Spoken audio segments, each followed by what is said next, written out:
নমস্কার। Social science institute of research and studies দুর্গাপুরের কর্মকর্তাদের আজকে এখানে আমাকে বক্তা হিসাবে আমন্ত্রণ জানানোর জন্য ধন্যবাদ জানাই। ছুটির দিনেও বিপুল সংখ্যায় শ্রোতারা এসছেন, সবার প্রতি শ্রদ্ধা। আমি বলবো দাঙ্গা দেশভাগ উদ্বাস্তু, যে কটা ভাগে ভাগ করে আমি আলোচনাটাকে সাজাতে চাইছি সেটা হচ্ছে দেশভাগের আগের দাঙ্গা। সেই দাঙ্গা সংগঠন করা হয়েছিল যে প্রপাগান্ডা সাহিত্যের মাধ্যমে। সেই বিষয়ে একটু বিস্তারিত আলোচনা আমরা করবো যে কিভাবে দাঙ্গা তৈরি করা হলো, দাঙ্গার নির্মাণ কিভাবে হলো। খুব সহজে চিনতে পারবেন, কারণ একই রকম সময়ের মধ্যে দিয়ে আমরা আবার পাস করছি। প্রপাগান্ডা সাহিত্য আবার চারিদিকে আমরা দেখতে পাচ্ছি। ফলে বলতে পারেন আজকে এই যে কথাগুলো আমি বলবো, দাঙ্গার ইতিহাস নিয়ে অনেকদিন ধরে চর্চা করা, দেশভাগের ইতিহাস নিয়ে অনেকদিন ধরে চর্চা করার পরে আজকে আবারও সেই জিনিসগুলোর পুনরাবৃত্তির সম্ভাবনা দেখতে পাচ্ছি। সেই আতঙ্ক থেকে আজকের আমার এই বলা। এই প্রপাগান্ডা সাহিত্যের আলোচনা করার পরে আমি আপনাদের সামনে তুলে আনবো দাঙ্গার বিভৎসতার কিছু গল্প, এবং সেই গল্পের মধ্য দিয়ে একটা তুলনামূলক আলোচনা আসবে পশ্চিম সীমান্তে দাঙ্গা কি রূপ নিয়েছিল, পূর্ব সীমান্তে কি রূপ নিয়েছিল। এবং এই তুলনামূলক আলোচনার শেষে আমি কিছু মৌলিক পার্থক্যের কথাও দুই সীমান্তে আপনাদের সামনে তুলে ধরব। পশ্চিম সীমান্তে ওই রক্তাক্ত সময়ের ইতিহাস দাঙ্গা পীড়িতরা কিভাবে বাঁচিয়ে রেখেছে, বনাম পূর্ব সীমান্তে সেই দাঙ্গার যন্ত্রণাকে অতিক্রম করে মানুষরা কিভাবে লড়েছে। এই তুলনামূলক আলোচনার শেষে আমি খুব গুরুত্ব দিয়ে দাঙ্গা পীড়িত মহিলাদের সম্বন্ধে প্রাথমিক আলোচনা আপনাদের সামনে নিয়ে আসতে চাই। এবং সবকিছুর শেষে পূর্ব সীমান্তের পাহাড়ি উদ্বাস্তুরা, যারা এই দেশভাগ দাঙ্গা, দেশ ছেড়ে আসা, অন্য দেশে অসম্মানিত উদ্বাস্তু জীবন বেছে নেওয়া, কলোনি জীবনে চলে যাওয়া, এবং আলটিমেটলি উদ্বাস্তু হিসাবে বাস করেও জমির অধিকার, নাগরিক অধিকারকে অর্জন করা, কেড়ে নেওয়া, এই যে সংগ্রাম পেরিয়ে আসা, এই সংগ্রাম পেরিয়ে আসার পরে দীর্ঘ কয়েক দশক ধরে উদ্বাস্তু সত্তা তারা বয়ে নিয়ে গেল নাকি বর্জন করলো, এই শেষ প্রশ্নটা তুলে আমি আমার আলোচনাকে শেষ করব। এই কটা ভাগে আমার আলোচনা আপনাদের সামনে উপস্থিত করার জন্য আমি চেষ্টা করছি। প্রথমেই বলি, আমাদের সবার কাছেই দাঙ্গা, দেশভাগ এই শব্দ দুটো বললে একটা কমন ছবি ভেসে ওঠে। সত্যি করে যদি বলি তাহলে এই ছবির মধ্যে কোথাও আছে আগ্রাসীরা বেশিরভাগই মুসলমানরা ভ্রাতৃত্বের বন্ধনে আবদ্ধ, তারা হিংস্র, তারা একটু বেশি জঙ্গি প্রকৃতির মানুষ। একতরফা ভাবে শিখদের এবং হিন্দুদেরকে তারাই মেরেছিল। কেউ শেখায়নি, কিন্তু কি করে জানি আমরা শিখে গেছি। কেউ ক্লাসে পড়ায়নি, কিন্তু কি করে জানি আমাদের মনে এই বিশ্বাসটা তৈরি হয়েছে। কি করে হলো? অ্যাগ্রেসর মানে মুসলিম। দেশভাগের কথা বললেই কোথাও একটা অজান্তে মনের ভেতরে এই বিষয়টা আমাদের খোঁচা মারে। তথ্য প্রমাণ একদম তা বলে না।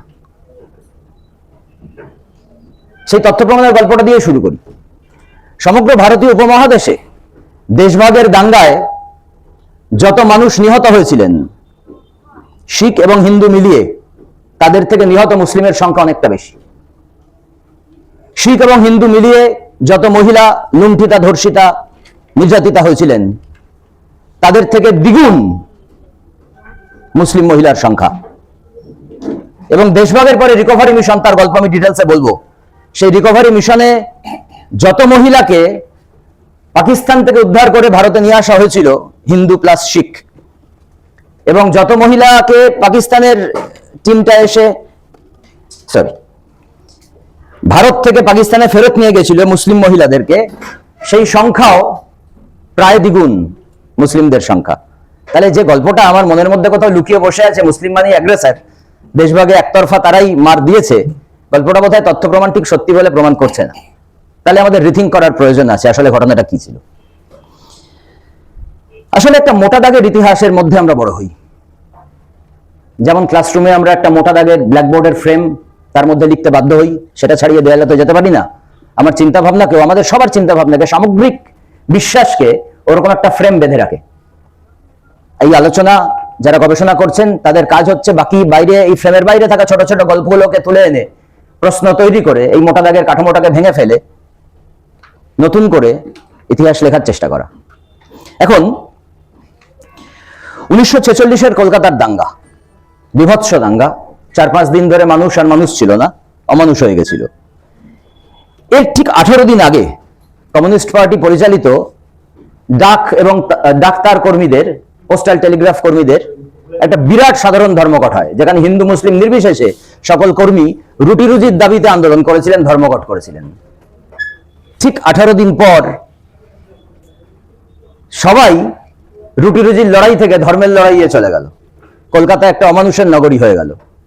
বোঝা যায়নি কমিউনিস্ট পার্টি যখন এরকম রুটি রুজির দাবিতে আন্দোলন করছে, ধর্মঘট করছে, তার 18 দিন পরে এরকম রক্তস্রোত বয়ে যাবে, কেউ বোঝেনি। কমিউনিস্ট পার্টি বুঝতে পারেনি। কেন বুঝতে পারেনি? কোথায় তাকে বিভ্রান্ত করা হয়েছিল আমি আলোচনার শেষে আসবো। কিন্তু একটা জিনিস আমাদেরকে, ইতিহাসের চর্চা যারা করি তাদেরকে প্রশ্ন তুলতেই হবে যে একটা ঐক্যবদ্ধ শ্রমিক শ্রেণীর লড়াই যখন কলকাতা জুড়ে হচ্ছে, কলকাতা শহর জুড়ে ধর্মঘটে অচল হচ্ছে, তার 18 দিন পরে এরকম দাঙ্গা হতে পারে না, কিন্তু হয়েছিল। তাহলে কোথাও একটা আমাদের বোধে একটা ফাঁক থেকে যাচ্ছে। আমরা এই ধাঁধা একটা তৈরি হচ্ছে, এই ধাঁধার সমাধান করা খুব প্রয়োজন। আমার পেপারটা ধরতে পারেন, এই ধাঁধার সমাধান করার একটা চেষ্টা। কি ছিল তাহলে সেই ঘটনা, এই লুকানো বিষয়টা যেটা বুঝতেই দেয়নি কাউকে যে এরকম একটা দিন আসছে? এই মিসিং লিঙ্কটা আমরা খোঁজার একটু চেষ্টা করি। নির্দ্বিধায় আজকে আমরা বলতে পারি যে দেশভাগের জন্য কংগ্রেসের শীর্ষ নেতৃত্ব, মুসলিম লীগের শীর্ষ নেতৃত্ব একটা সময় গিয়ে রাজি হয়ে গেছিল। ব্যতিক্রমে 2-4 জন অবশ্যই আছেন, সবাই রাজি হননি। হয়তো বয়সজনিত কারণেই দেশভাগ হয়ে গেলে মন্ত্রিত্ব ক্ষমতা আসবে, এই ভাবনা কোথাও তৈরি হয়েছিল। কিন্তু রাজি হননি কারা? সাধারণ মানুষ, দুটো দলেরই মাঝারি স্তরের নেতৃত্ব, নিচু স্তরের নেতৃত্ব।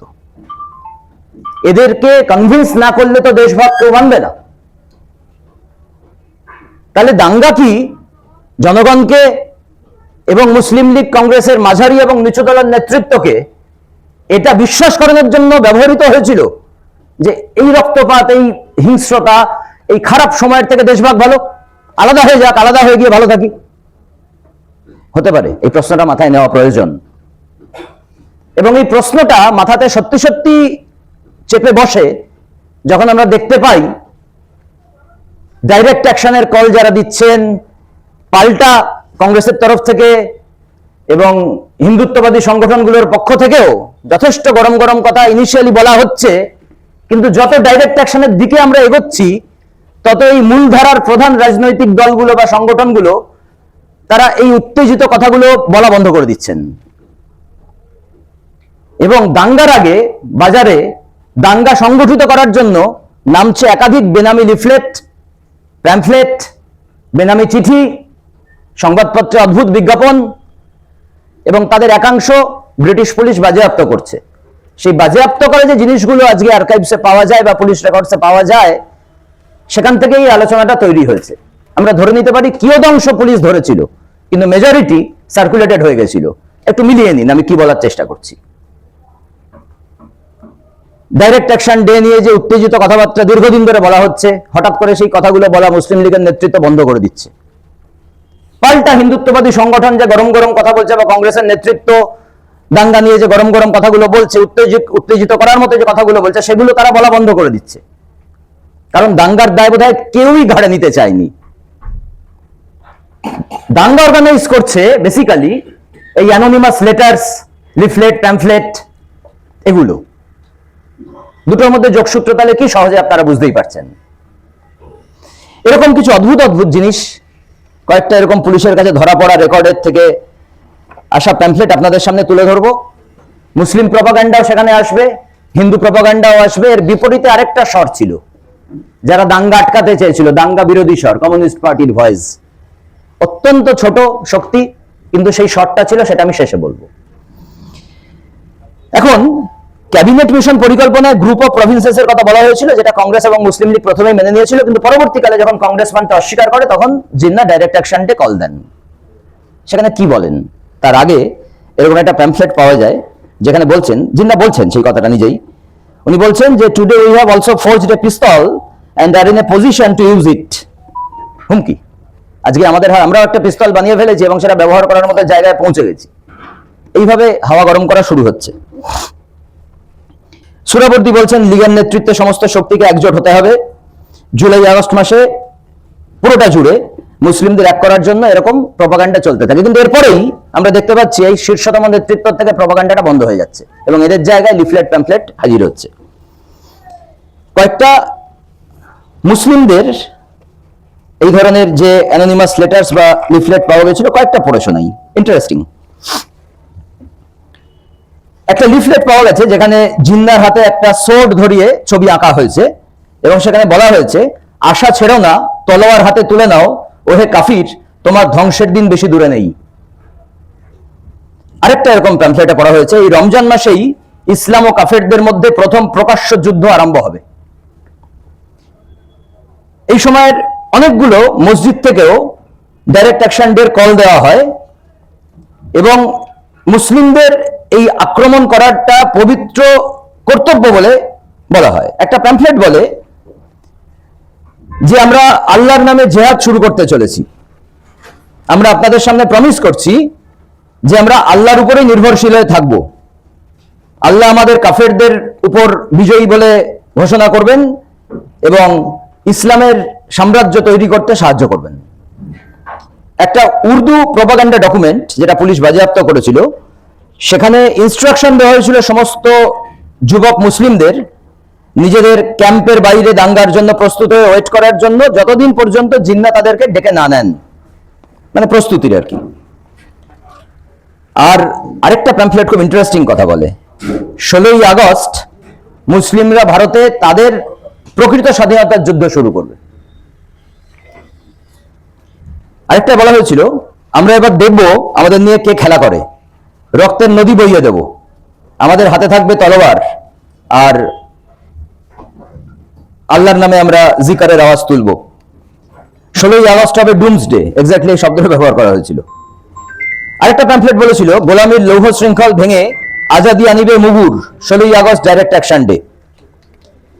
বেঙ্গল প্রভিন্সিয়াল লীগ হুমায়ুন আক্তারের লেখা একটা প্যাম্পলেটের 50,000 কপি বিলি করে। সেখানে একদম কলাম করে বলা হয়, একটার নাম হচ্ছে অর্থোডক্স ইসলাম, একটার নাম অর্থোডক্স হিন্দুইজম। কতটা আলাদা, বাঙালি আসলে এক নয়, তারা আসলে কতটা পৃথক, সেইটাকে চোখে আঙুল দিয়ে দেখিয়ে দেওয়া হয়। ঠিক একই জিনিস হিন্দু পাবলিসিটি ডকুমেন্ট যখন পড়বো আমি, সেখানে একই জিনিস পাবেন, উল্টোটা করে বলা হয়েছে অর্থোডক্স ইসলাম ইউনিটি অফ গডে বিশ্বাস করে, আর হিন্দুইজম পৌত্তলিকতায় বিশ্বাস করে, একাধিক ঈশ্বরে বিশ্বাস করে। ইসলাম বিশ্বাস করে সৌভ্রাতৃত্ব এবং বিশ্বভাতৃত্বে, আর হিন্দুইজম বিশ্বাস করে সামাজিক পৃথকীকরণে এবং কাস্ট সিস্টেমে। মুসলিমরা কবর দেয়, হিন্দুরা দাহ করে, মুসলিমরা গরু খায়, হিন্দুরা গরুকে পুজো করে, মুসলিমরা পাজামা পরে, পাঞ্জাবি পরে, হিন্দুরা শাড়িয়ার ধুতি পরে, মুসলিমরা হজে যায়, হিন্দুরা বেনারস গয়ায় যায়, এটসেট্রা এটসেট্রা। মুসলিমরা মৃত্যুর পরে কোথায় যায়, হিন্দুরা মৃত্যুর পরে কোথায় যায়, এরকম সব কল্পিত পৃথকীকরণের গল্প একদম লিফলেট করে ছাপা হয় এবং বেঙ্গল প্রভিন্সিয়াল মুসলিম লীগ এটা বিলি করে। হিন্দুরা কি প্রপাগান্ডা পিছিয়ে ছিল? না, হিন্দুরা প্রপাগান্ডা পিছিয়ে ছিল না। হিন্দু প্রপাগান্ডা ডকুমেন্টগুলো খুব ইন্টারেস্টিং, কয়েকটা পড়াশোনাই। একটা সার্কুলার ড্রাফট করে হিন্দু মহাসভা, সেখানে বলা হয়েছিল মুসলিম লীগের এই যে একাধিপত্য বাংলা জুড়ে চলছে, এটাকে সমুচিত জবাব দিতে হবে, লীগকে পরাজিত করতে হবে, তার স্ট্রাইকের কলকে, মানে 16ই আগস্ট স্ট্রাইকের কলকে পরাস্ত করতে হবে। Bengal provincial Hindu student federation এরাও একই রকম একটা লিফলেট বার করে। হিন্দু শক্তি সভা তারাও এরকম ঘৃণামূলক লিফলেট বিলি করে। এমনকি বেঙ্গল প্রভিন্সিয়াল কংগ্রেস তারাও এরকম লিফলেট বানিয়ে ছাপে বিলি করে। এবং ডিস্ট্রিক্ট কমিটিগুলোকে সেই লিফলেট পার্টি ইনস্ট্রাকশন দেওয়া হয় সেগুলোকে ডিস্ট্রিক্টে বিলি করার জন্য এবং মুসলিম লীগের বিরোধিতা করে বন্ধকে ব্যর্থ করার জন্য। ফলে একতরফা কোনো কিছু হচ্ছিল না। এরকম একটি প্রপাগান্ডা ডকুমেন্ট পুলিশ রেকর্ডে পাওয়া যায়, যেখানে এরকম পৃথকীকরণ করা হয়েছে, একটা কোশ্চেন অ্যান্সারের মতো করা হয়েছে। পড়ে শোনায়, খুব ইন্টারেস্টিং।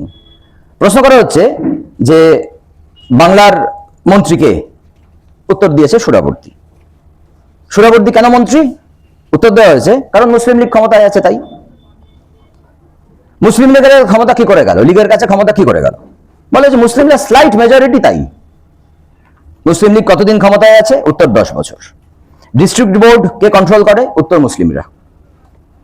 স্কুল বোর্ড কে কন্ট্রোল করে? উত্তর মুসলিমরা। এরা কি সবাই মুসলিম লীগ করে? উত্তর হ্যাঁ। দেশের নাম কি? ভারতবর্ষ অথবা হিন্দুস্তান। মুসলিমরা কি চায়? পাকিস্তান। গুন্ডাদেরকে নোয়াখালীতে ধরা হয়নি কেন? উত্তর এসছে, কারণ ম্যাজিস্ট্রেট এবং পুলিশ উভয় মুসলিম। দেশটা কাদের? উত্তর হিন্দুদের। মুসলিমদের উৎস কি?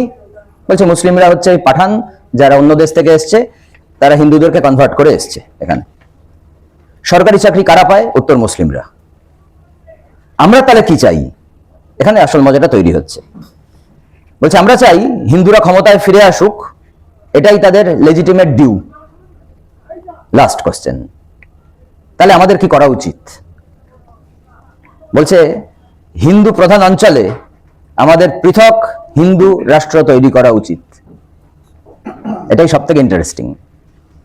তাহলে মুসলিমদের জন্য শুধু দেশভাগ হয়েছিল কিনা, এই লাস্ট প্রশ্ন এবং উত্তরটা থেকে ভাবার প্রয়োজন আছে। এরকম আরো অনেকগুলো ডকুমেন্ট আছে, তার মধ্যে একটা ভীষণ ইন্টারেস্টিং। আমি এবং সৌভিক বাবু দুজনেই একই জায়গায় বড় হয়েছি, সোদপুর গভর্নমেন্ট হাউজিং এস্টেটে। আমাদের দুজনের বাড়ির মধ্যে একটা খাদি আশ্রম ছিল, গান্ধী সেখানে একসময় ছিলেন, আছে, আরো সুন্দরভাবে সাজানো হয়েছে এখন।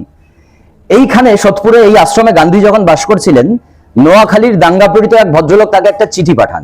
সেই চিঠিটা পুলিশ রেকর্ডে পাওয়া গেছে। চিঠিটার পয়েন্টগুলো একটু শোনাচ্ছি। উনি গান্ধীকে কটা সাজেশন দেন, শিউরে উঠবেন শুনলে, শুনুন। বলছে ভাইসরয়ের স্ত্রীকে অপহরণ করা হোক এবং মুসলিম লীগ কর্মীর সাথে বিয়ে দেওয়া হোক। গভর্নরের ওয়াইফকে অপহরণ করা হোক, একজন পাঠানের সাথে বিয়ে দেওয়া হোক। বাংলার প্রধানমন্ত্রীর ওয়াইফকে অপহরণ করা হোক, একজন হিন্দু মুচির সাথে বিয়ে দেওয়া হোক। এদের প্রত্যেককে বলপূর্বক ইসলাম ধর্মে ধর্মান্তরিত করা হোক এবং গভর্নরের বউকে বলপূর্বক হিন্দু ধর্মে ধর্মান্তরিত করা হোক। তারপর এদের সবাইকে ধর্ষণ করা হোক।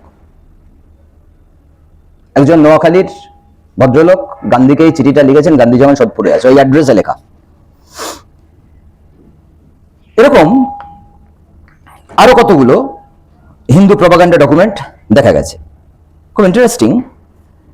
ঢাকার সশস্ত্র পুলিশ বাহিনীর যারা হিন্দু সদস্য, তারা এই অ্যাপিল টু কলিগস বলে এরকম একটা লিফলেট প্রচার করে, যেখানে মুসলিমদের প্রতি ঘৃণা ছড়ানো হয়। আমি খুব বেশি ডিটেলস আর বলছি না, এগুলো জাস্ট নামগুলো বলে দিচ্ছি। কলকাতা থেকে এরকম একটি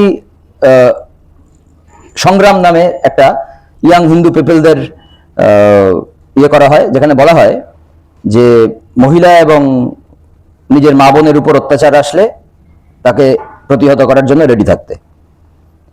এই ডকুমেন্টটাতেই হিন্দু মহিলাদেরকে ছুরি নিয়ে সাথে ঘোরার কথা বলা হয়, আর হিন্দুদেরকে অনুরোধ করা হয় যে আপনারা বিপুল পরিমাণে অস্ত্রশস্ত্র মজুত করুন এবং মুসলিম মহিলাদেরকে অপহরণ করে বিয়ে করুন।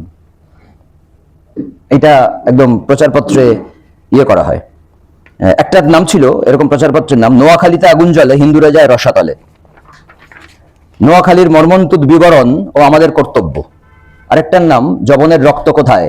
আরেকটার নাম কুকুর সোরাবর্দির মুন্ডু চাই, সাদা চামড়ার রক্ত চাই। এবং এর মধ্যে অনেকগুলোতেই পাঞ্জাব থেকে আসা সশস্ত্র মুসলিম পুলিশদের দায়ী করা হয় এই দাঙ্গার জন্য। আমি আর ডিটেলসে যাব না, আমি শেষ করতে পারবো না। তাহলে এখন বিষয় হচ্ছে যে এই সময় প্রেস কি করছিল। কিছু গবেষক ঐতিহাসিকরা বলছেন প্রেস এ সময় যে ভূমিকা পালন করা উচিত ছিল সেটা না করে ওভার অ্যাক্টিভিজম দেখাচ্ছিল।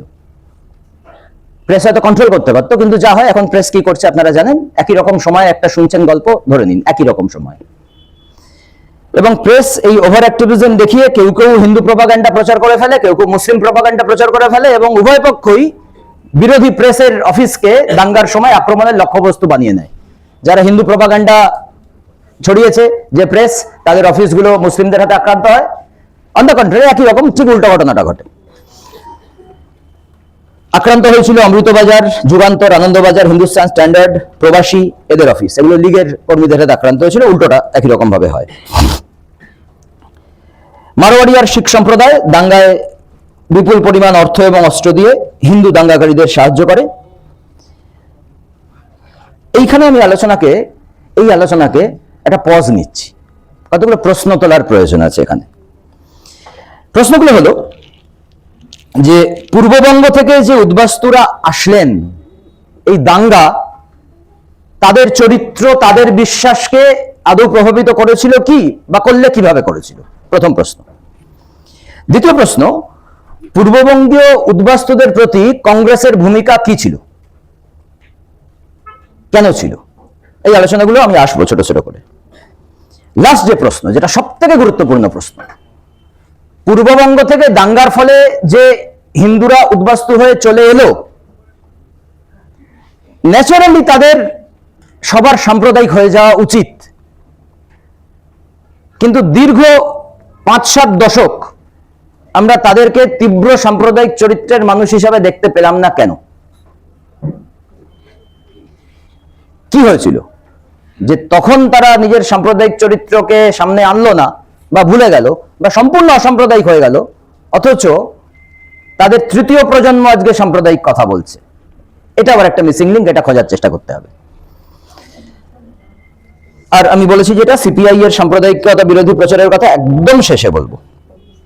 এই প্রশ্নগুলোর উত্তর খোঁজার সঙ্গে সঙ্গে আমি আলোচনাটাকে জাস্ট বর্ডারটাকে শিফট করে পশ্চিম সীমান্তে দাঙ্গার গল্পে নিয়ে যেতে চাইছি, তাহলে তুলনামূলক আলোচনাটা আনতে সুবিধা হবে। পশ্চিম সীমান্তে দাঙ্গা যে রূপে এসেছিল সেটা পূর্ববঙ্গের থেকে সম্পূর্ণ পৃথক। পশ্চিম সীমান্তে দাঙ্গা হয়েছিল এক লপ্তে, কম সময়ের মধ্যে অনেক বেশি রক্তপাত, অনেক বেশি হিংস্রতা, অনেক বেশি সামগ্রিক লড়াই, সেটা লড়াই হয়েছিল। পূর্ব সীমান্তে ওই রকম ভাবে দাঙ্গা হয়নি, ছোট ছোট ইনস্টলমেন্টে ভাগ হয়ে হয়ে পকেটে পকেটে হয়েছিল, এবং দেশভাগটা হয়েছিল যত না, দেশ ত্যাগটা হয়েছিল যত না দাঙ্গার জন্য, তার থেকে বেশি অন্য অনেকগুলো কারণে। পশ্চিম সীমান্ত ইজ ডিফারেন্ট।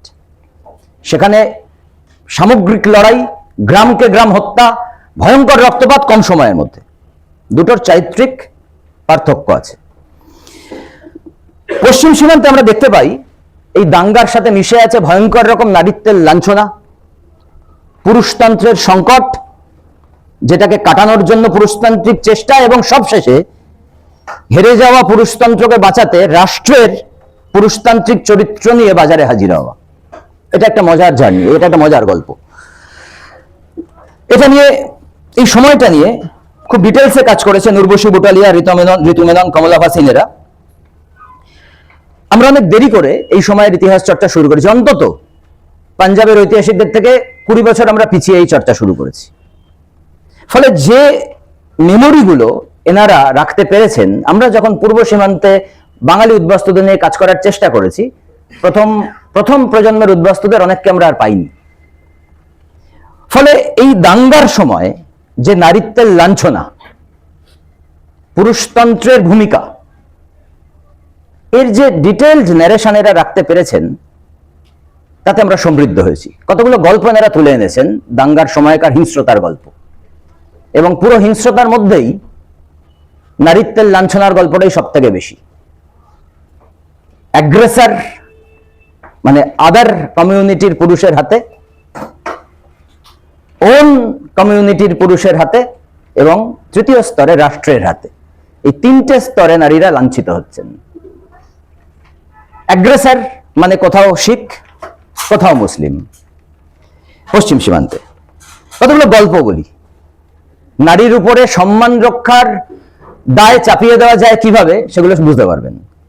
থোয়া খালসা বলে একটি গ্রাম, সেই গ্রামে মুসলিমরা ঘিরে ফেলেছে একটি শিখ পরিবার। তার প্রধান পুরুষ নিজের পরিবারের 26 জন মহিলার মাথা নিজের হাতে কেটে হত্যা করলেন। সেই একই গ্রামে একাধিক মহিলা বিষ খেয়ে নিহত হলেন, এবং 80 জন মহিলাকে নিয়ে, যিনি মাথা কেটে ফেলেছিলেন তার ওয়াইফ, গ্রামের বাকি মহিলাদের নিয়ে একসাথে কুয়োয় লাফ দিলেন সুইসাইড করার জন্য। এখন প্রশ্ন হচ্ছে যে এই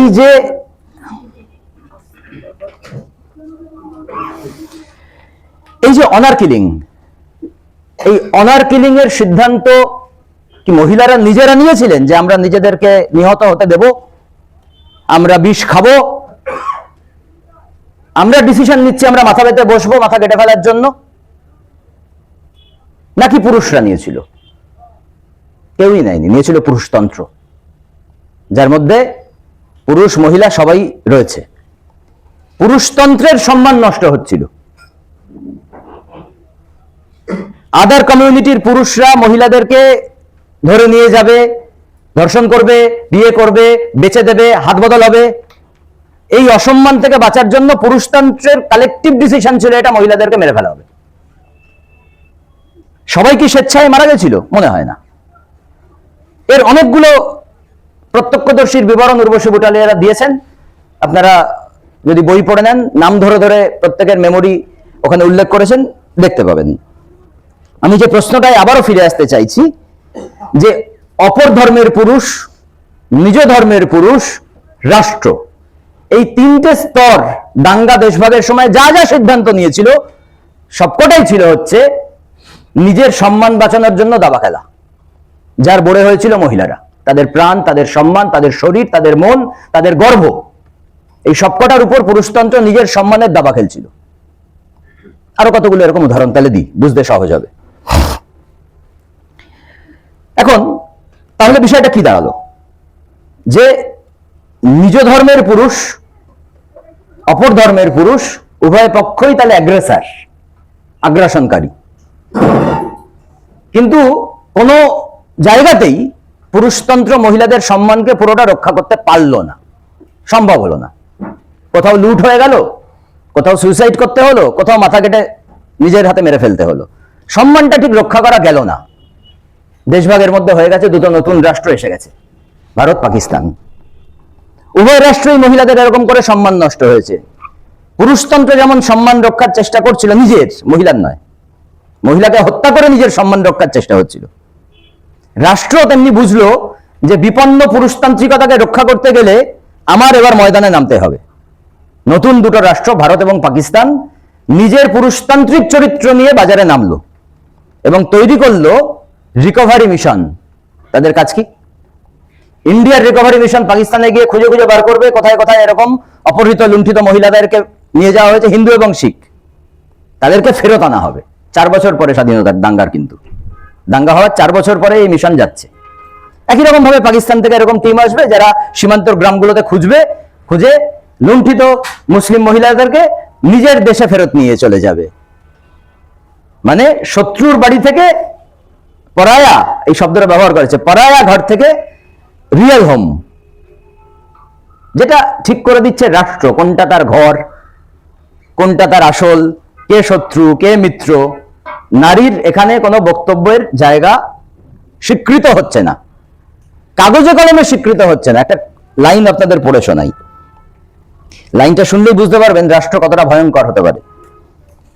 ভারত সরকারের ডকুমেন্টে পাওয়া লাইন, যে মহিলাদেরকে নিয়ে আসা হবে লুণ্ঠিত হওয়ার 4 বছর পরে, তাদের মতামত কি ছিল? তারা ফেরত আসতে চেয়েছিল?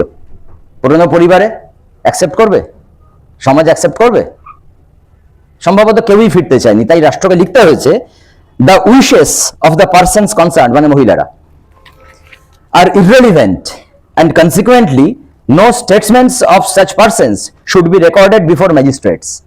মানে মহিলারা ফিরতে চায় কি চায় না এটা আমার কাছে গৌণ, ইররেলিভেন্ট, অপ্রাসঙ্গিক। তাদের আপত্তিও যাতে ম্যাজিস্ট্রেটের কাছে রেকর্ড না করা হয় তাই ইনস্ট্রাকশন দেওয়া হচ্ছে। মহিলারা আসলে কেউ ফিরতে চায়নি। যাদেরকে ধরে নিয়ে যাওয়া হয়েছিল তারা এর মধ্যে হয়তো বিবাহিত হয়ে গেছে, অনেকের বাচ্চা কাচ্চা হয়ে গেছে একাধিক, অনেকে সেই মুহূর্তে গর্ভবতী। আবার তারা জানে যে ফিরে গেলে পুরনো পরিবার, পুরনো সমাজ, পুরনো দেশ তাদেরকে অ্যাকসেপ্ট না করার সম্ভাবনা 100%-এরও বেশি। তারা কেউ ফিরতে চায়নি, রাষ্ট্র জোর করে তাদের ফিরিয়েছিল। অ্যাবসলিউটলি ডাবল না, এরপরে ট্রিপল হবে, বলছি সে গল্প। এই যে জোর করে ফিরিয়ে আনা হলো, তাই নিয়ে একটা মুভি আছে পিঞ্জর, দেখবেন। এবার এই যে জোর করে ফিরিয়ে আনা হলো, তার কতগুলো স্তরে স্তরে কতগুলো গল্প আছে। যখন তাদেরকে খুঁজে আনার চেষ্টা হচ্ছে তখন তারা লুকাচ্ছে তার গল্প মেমোরি, যখন ধরে আনা হচ্ছে তাদের মধ্যে অনেকে নিজের বাচ্চার হাত ধরে এসছে, রাষ্ট্র সময় দিচ্ছে 15 দিন সময় দিলাম, তার মধ্যে বাচ্চাকে হোমে পাঠাতে হবে, নয়তো তোমাকে ক্যাম্প থেকে বার করে দেবো। তাহলে একটা পরিবারে থাকা, একটা পরিবারের সংসারের মধ্যে থাকা এক মহিলাকে লুণ্ঠিত অবস্থায় অন্য দেশে গিয়ে 4 বছর সংসার করতে হলো। আবার রাষ্ট্র তাকে ধরে এনে এলো ভারতে, দিল্লিতে ক্যাম্পে, এসে বললো বাচ্চাকে ছেড়ে দিতে হবে 15 দিন, না তো তোমাকে রাস্তায় ছেড়ে দেবো। সেই সময় রিকভারি মিশনে যারা কাজ করেছিলেন, মৃদুলা সারাভাই, রামেশ্বরী নেহরু, সুশীলা নায়ার, কমলাবেন প্যাটেল, দময়ন্তী সেহগল, এদের কারুর মেমোয় আত্মজীবনী আছে। তারা বলছেন যে এই ভয়ঙ্কর কাজটা করতে গিয়ে আমরা বুঝতে পারতাম না আমি নিজে হিন্দু নাকি ভারতীয় নাকি নারী নাকি শুধুই নির্দয় সরকারি কর্মচারী। মায়ের হাত থেকে বাচ্চাকে আলাদা করে দিচ্ছি জোর করে। এখানে আরেকটা অদ্ভুত গল্প তৈরি হয়। বাচ্চা হলে আলাদা করে দেবো 15 দিন সময় দিয়ে, ঠিক আছে, মহিলাকে নিজের পুরনো পরিবারের কাছে ফিরিয়ে দেওয়ার চেষ্টা করা হবে, যদি পরিবার অ্যাকসেপ্ট না করে মহিলাকেও পার্মানেন্ট লায়াবিলিটি ক্যাম্পে রেখে দেবো, এটা অবধি ঠিক আছে। কিন্তু কোনো মহিলা যদি গর্ভবতী হয়ে আসেন তাহলে তার কি হবে? এখানে রাষ্ট্র পুরো ঘেঁটে গাওয়া হয়ে গেল। আলটিমেটলি রাষ্ট্র বুঝলো, ডিসিশন নিল যে ওই ভ্রূণটা শত্রুর, মহিলা, তার শরীর, তার মন, তার গর্ভ আমার, কিন্তু পেটে আছে শত্রু, এটাকে রাখা যাবে না। অ্যাবর্শন তখন নিষিদ্ধ, লিগাল নয়। কিন্তু রাষ্ট্র প্রযোজিত কয়েকটা নার্সিংহোম এবং হাসপাতাল হলো, জলন্ধরে হলো, দিল্লিতে হলো, দিল্লির নামটা বোধহয় কাপুর হাসপাতাল, পার্ক সার্কাসে হলো কলকাতায়, এবং এই অপারেশনটার নাম দেওয়া হলো অপারেশন সাফায়া। নারী শরীর, নারী গর্ভের উপর রাষ্ট্রের দখলদারি কায়েম হলো জোর করে অপারেশন করিয়ে। কেন করা হলো? তার কারণ ওটা শত্রুর ভ্রূণ, অলমোস্ট ওয়ার বেবি হিসাবে দেখা হলো এদের পুরো ব্যাপারটাকে। ভাবতে পারেন, কল্পনায় আসে আমার স্বাধীন ভারত রাষ্ট্র স্বাধীনতার 4 বছর পর এরকম কাণ্ড করছে। আসলে সময়টা খুব অদ্ভুত। দাঙ্গা, দেশভাগ এমন একটা সময়ের সামনে আমাদেরকে দাঁড় করিয়ে দিয়েছিল, বা হয়তো আবারও দিতে চলেছে, জানি না, যেখানে কোনো লজিক কাজ করে না, যেখানে কোনো সুস্থ চিন্তা ভাবনা অ্যাক্টিভ থাকে না, সবকিছু একটা অদ্ভুত অদ্ভুত অদ্ভুত জায়গায় পৌঁছে যায়। আমরা তো কাল পরশু টিভিতে দেখলামই, একজন মানুষ দাউ দাউ করে জ্বলছে, অমানুষের মতো সবাই ভিডিও করছি। এইরকম সময় না এরকম একটা অদ্ভুত মানসিকতাকে তৈরি করে, একটা গণ হিস্টেরিয়া তৈরি করে, তার মধ্যে এইগুলো সবই লিগাল হয়ে যায় এরকম ঘটনা। আজকে খুব খারাপ সময়ের সামনে দাঁড়িয়ে আছি, তো এই ঘটনাগুলোকে আবার মনে করা প্রয়োজন যে খারাপ সময় আসলে কি কি হয়, রাষ্ট্র কতটা বদলে যায়। যাই হোক, এই আলোচনাটা শেষ করবো একটা গল্প দিয়ে। যে মহিলাদেরকে ফিরিয়ে আনা হলো তাদের সাথে যা যা হলো খানিকটা তো বললাম। যাদেরকে পরিবার অ্যাকসেপ্ট করলো না তাদের কি হলো? বেশিরভাগকেই করেনি। কিন্তু এখানেও একটা মজার সংখ্যা তত্ত্ব দেবো আপনাদের। ফিরিয়ে আনা মহিলাদেরকে মুসলিম পরিবাররা অ্যাকসেপ্ট করেছিল অনেক বেশি, অ্যাকসেপ্ট করতে চেয়েছিল অনেক সংখ্যায় কম হিন্দু, শিখরা অলমোস্ট করেই। উর্বশী পুটালি একটা গল্প বলেছেন, সত্যি ঘটনা। ইন্টারভিউ নিতে গিয়ে এক মহিলাকে এরকম ভাবে অ্যাবডাক্টেড হতে হয়েছিল, পাকিস্তানে তাকে ধরে নিয়ে যাওয়া হয়েছিল, তাকে ফিরিয়ে আনা হয়েছিল, পরিবারের কাছে ফেরত দেওয়ার চেষ্টা হয়েছিল, পরিবার অ্যাকসেপ্ট করেনি, মহিলা রাস্তায় ভিক্ষা করে বেড়াতেন। সচ্ছল শিখ পরিবার থেকে আলটিমেটলি উনি দিল্লির ভিখারি হলেন। একদিন মহিলা এরকম রেখে গেছিলেন নিজের এক কন্যা সন্তানকে, এক বাচ্চা হয়ে গেছিল তখন, উনি রাস্তায় ভিক্ষা করছেন। এক কলেজ গোয়ার এরকম বয়সী 20-25 বছর বয়সী এক যুবতীর সামনে গিয়ে হাত পেতেছেন ভিক্ষা দাও বলে। তো গলার আওয়াজ শুনে দুজনেই দুজনের দিকে তাকিয়েছে, মানে ভিখারি চোখ তুলে তাকিয়েছে আর মেয়েটিও তাকিয়েছে। তাকিয়ে কেউ কোনো কথা বলেনি, চুপ করে খানিকক্ষণ দাঁড়িয়ে থেকে দুজনে দুজনকে না চিনতে পারার ভান করে আবার চলে গেছে।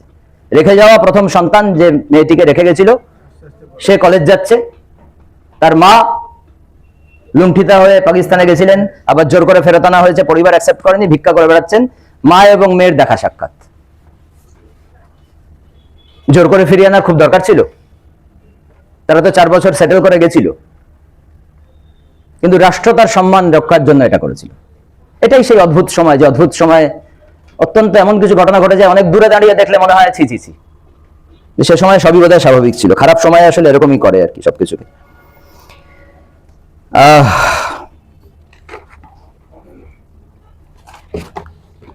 আমরা এইখান থেকে আলোচনাটাকে একটা অন্য জায়গায় নিয়ে যাব, কিন্তু তার আগে একটা জিনিস বলতে ভুলে গেছি, সেটা একটু বলে দিই।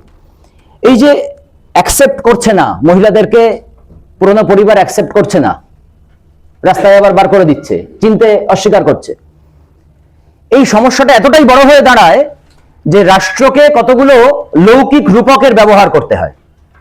রাম সীতার গল্প তুলে আনতে হয়, রামায়ণের অন্য গল্প তুলে আনতে হয়, যাতে এটা প্রমাণ করা যায় যে শত্রুপক্ষ লুট করে নিয়ে যাওয়ার পরেও, তার সুচিতা নষ্ট হওয়ার পরেও তাকে অ্যাকসেপ্ট করো। এটা বোঝানোর জন্য রামায়ণের গল্প বলা শুরু করে রাষ্ট্র, রীতিমতো প্রচার করে, সরকারি প্রচার যন্ত্র। কি কি বলে? বলে সীতাকে তো রাবণ হরণ করেছিল, তার সাথে যৌন সম্পর্কও হয়েছিল, কিন্তু সীতা তারপরে কিন্তু পবিত্র হয়ে গেছেন। কাজেই পরিবারের মহিলাদেরকে যারা যারা এরকম অ্যাবডাক্টেড হয়েছিল, তাকে সীতার কথা ভেবে অ্যাকসেপ্ট করতে পারো। মনুস্মৃতি উল্লেখ করে বলা হয় যে অন্য পুরুষের সাথে যৌন সম্পর্ক হওয়ার পরে যদি 3 বার পিরিয়ড হয়ে যায়, তারপরে উনি শুচি হয়ে যান, তখন আর অশুচি থাকেন না। রাষ্ট্র প্রচার করে এগুলো, ভারত সরকার প্রচার করে এই কথাগুলো, কিন্তু এরপরেও কিন্তু লুণ্ঠিত মহিলাদেরকে পরিবার অ্যাকসেপ্ট করে না। কাজেই এগুলোকে আমাদের মাথায় রাখতে হবে যে রাষ্ট্রের ভূমিকা কি কি ছিল। আমি কিছু কিছু জিনিস বাদ দিচ্ছি, কারণ আমি বোধহয় অনেকটা সময় নিয়ে নিয়েছি। কতক্ষণ আছে আর?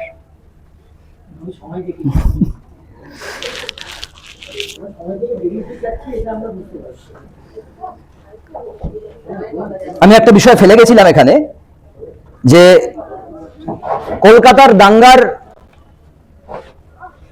পক্ষে যে প্রপাগান্ডাগুলো আমি বললাম, তার বিপরীতে আরেকটা সুস্থ চিন্তার প্রপাগান্ডাও ছিল। দাঙ্গা বিরোধী স্বর ছিল, দাঙ্গা আটকানোর চেষ্টা ছিল, যেটা পরিচালিত হয়েছিল কমিউনিস্ট পার্টির দ্বারা। শক্তিতে কম, সংখ্যায় কম, কিন্তু সুস্থ ভয়েস একটা ছিল। সেইটার কয়েকটা উদাহরণ আমি দিই।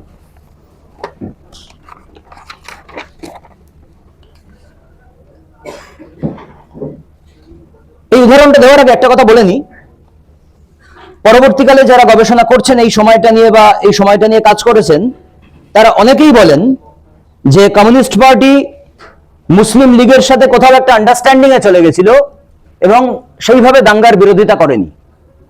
কিন্তু কোথাও মনে হয়েছে মুসলিম লীগ কমিউনিস্ট পার্টিকে বিভ্রান্ত করেছিল। ডাইরেক্ট অ্যাকশন ডে ঠিক আগে সকল কমিউনিস্ট বন্দী এবং রাজবন্দীদের মুক্তি দিয়ে মুসলিম লীগ কোথাও কমিউনিস্ট পার্টিকে প্রস্তুত হওয়ার সময় দেয়নি, তাকে বোকা বানানোর চেষ্টা করেছিল। ফলে সমস্ত কমিউনিস্ট বন্দীকে মুক্তি দিয়ে যে বিভ্রান্ত করার চেষ্টা কমিউনিস্ট পার্টিকে করা হয়েছিল, কমিউনিস্ট পার্টি তাতে বিভ্রান্ত হয়েছিল। কিন্তু দাঙ্গার একদম সামনে এসে কমিউনিস্ট পার্টি সম্পূর্ণ চুপ করে ছিল না। কয়েকটা উদাহরণ দেওয়া খুব প্রয়োজন।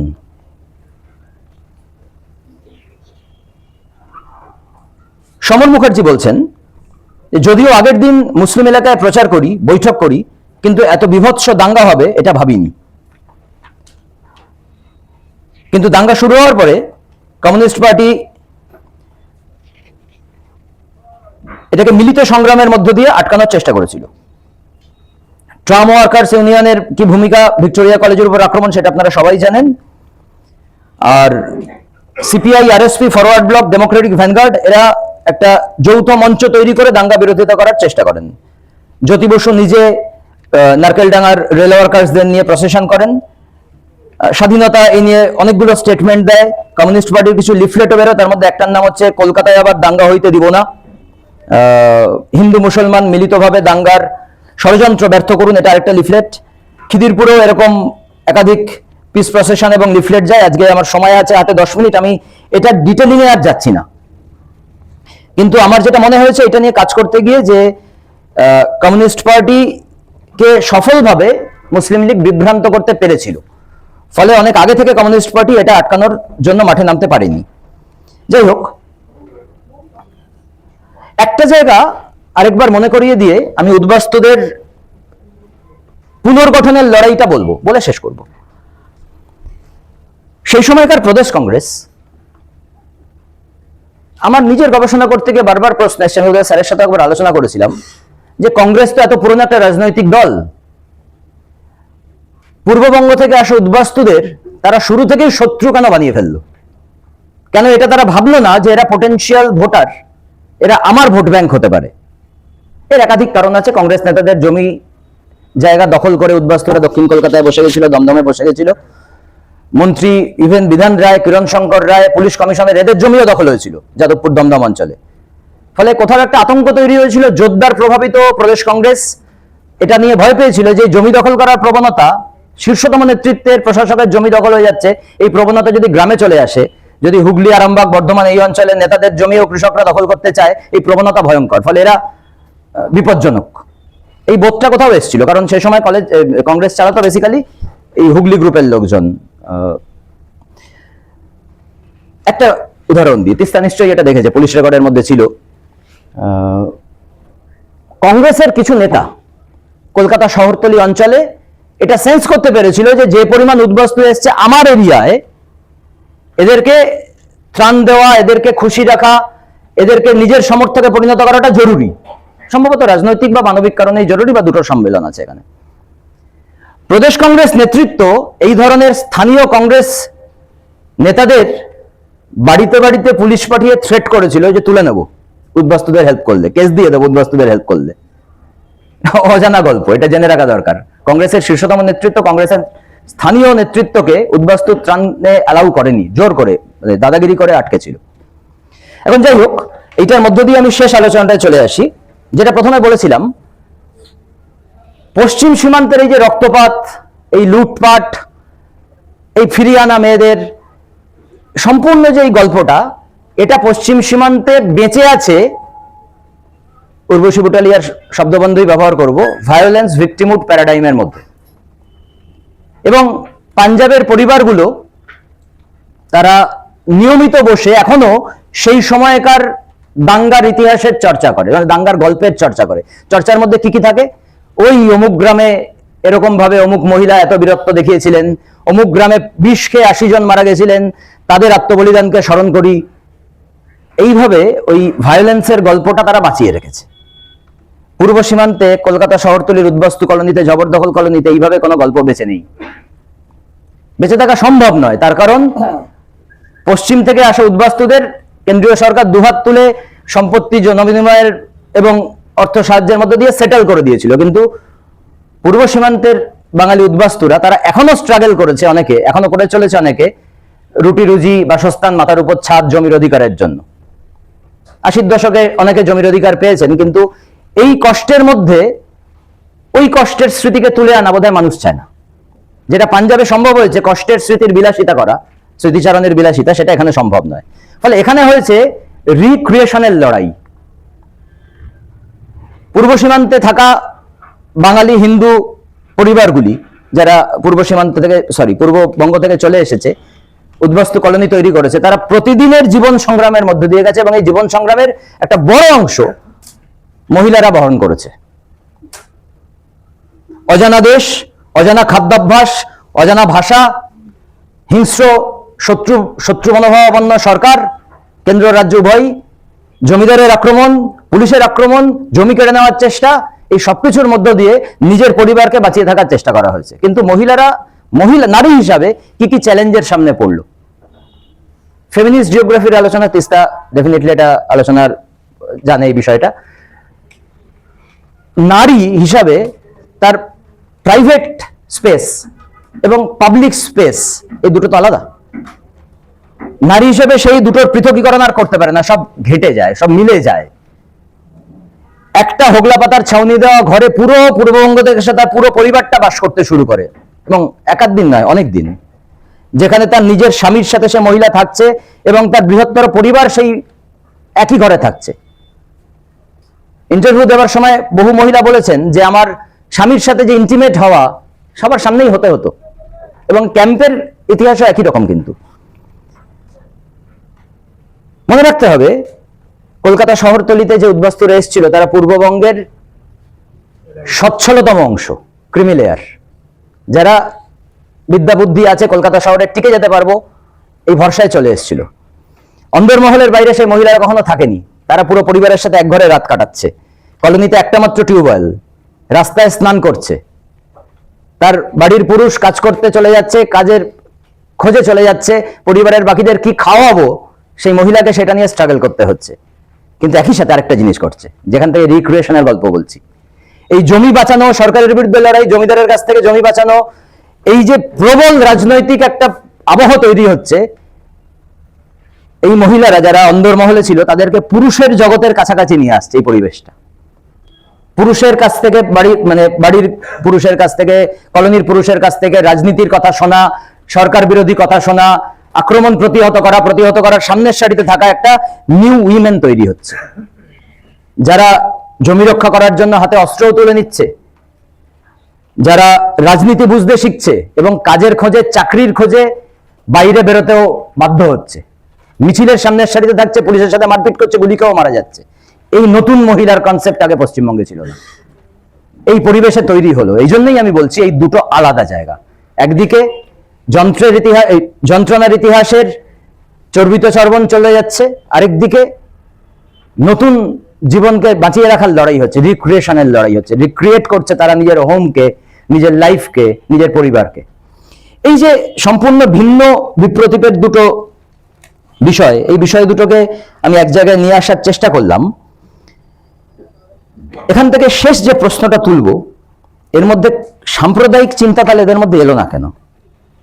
শ্যামাপ্রসাদ তখন বেঁচে এত চেষ্টা করলেন, তা সত্ত্বেও এরা সাম্প্রদায়িক দলের দিকে গেল না কেন এবং সাম্প্রদায়িকতাকে বিশ্বাসও বা করলো না কেন? এটাই আমার শেষ কথা। ইন্টারভিউ নেওয়ার সময় বহু মানুষের সাথে আমি কথা বলেছি, স্পেশালি মহিলাদের সাথে, যার পরিবারের লোক, যার হাজবেন্ড দাঙ্গায় নিহত হয়েছেন। তারা আর কেউ বেঁচে নেই। যখন ছিলেন তখন বলেছেন, আমি কিন্তু সাম্প্রদায়িক হইনি। কেন হওনি? মহিলা আত্মরক্ষা সমিতি, কমিউনিস্ট পার্টি তখন নিষিদ্ধ, মার্চ।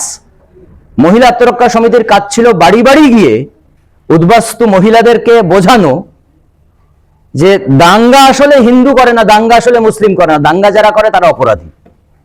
ওই সময়ে যারা এই অন্যায় কাজগুলো করেছে তারা ক্রিমিনাল, তাদের ধর্ম যাই হোক না কেন। এবং এই বিশ্বাসটা তারা অনেক প্রজন্ম ধরে বহন করেছে। এবং তারা বলেছে, আমাকে এসে দিদিরা বুঝিয়েছিলেন এই কথা, এবং আমি বুঝেছি ওনারা ঠিক বলছেন। ওই সময়টাই ছিল খারাপ, কারণ তার আগে তো লোকগুলো ওরকম ছিল না, তারপরেও হয়তো এরকম নেই। ওই সময় তারা করেছে এই কাজটা।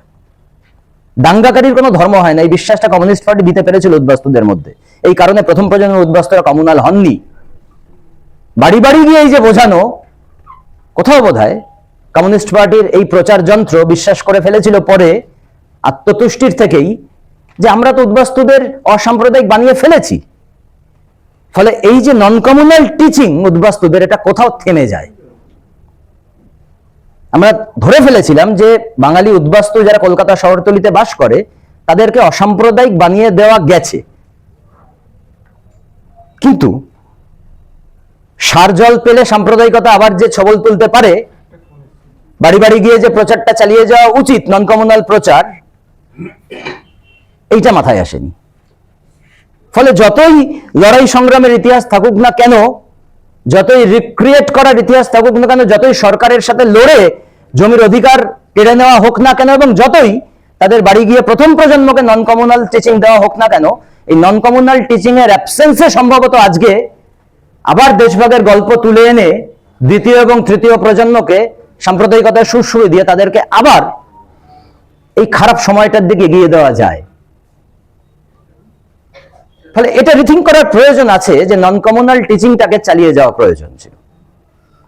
ফলে কমিউনিস্ট পার্টির ভীষণ বড় সাফল্য, প্রথম প্রজন্মকে অসাম্প্রদায়িক শিক্ষায় দীক্ষিত করা, কিন্তু সে শিক্ষা কন্টিনিউয়াস প্রসেস হিসেবে চালিয়ে না যাওয়া বোধহয় ব্যর্থতা।